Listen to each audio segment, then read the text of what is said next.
এই রান্নাটা হয়ে গেলেই সবাইকে ডেকে খেতে বসিয়ে দেবা বৌমা। আচ্ছা মা, ঠিক আছে। মা, ও মা, এই বাঞ্চতটা এখানে কেন এসছে? তুই কার কথা বলছিস? এই যে মাসিমা, আমার কথা বলছি গো। আপনার ছেলেটা না খুব দুষ্টু, একটু ইয়ার কিউ বোঝে না বাবা গো বাবা। হ্যাঁ গো, তুমি আমার ভাইকে গালাগালি দিলে। বাড়াটা গালাগালি দেবো না তো কি দেবো? হোমচুদার বাল, বাড়া আমাকে ঘরে একা পেয়ে আমার প্যান্টের ভিতরে হাত ঢুকে দিয়েছে। মা গো মা, জামাই বাবু তুমি অত রেগে যাচ্ছ কেন? আমি তো তোমার শুধু একটু সাইজটা দেখছিলাম গো। সাইকেল ছিল হোমচুদার বাল, বাড়ি গিয়ে বাবার সাইজ দেখবি যা। কি সব উল্টো পাল্টা কথা বলছিস তুই? যা বলেছি ঠিকই বলেছি। লেওরা আজকে প্যান্টের ভিতরে হাত ঢুকে দিচ্ছে, কালকে তো বলবে হালকা করে পুঙাও মেরে দাও। এই কি হয়েছে রে? এত চেঁচামেচি কিসের? দেখুন না মেশামশাই, মা গো মা, আপনার ছেলে একটু ইয়ার কিউ বোঝে না।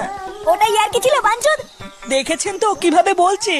দেখো মা, আমি কিন্তু বলে দিচ্ছি, এই চুদির ভাই যদি বাড়িতে থাকে আমি কিন্তু বাড়ি থাকবো না, বলে দিলাম।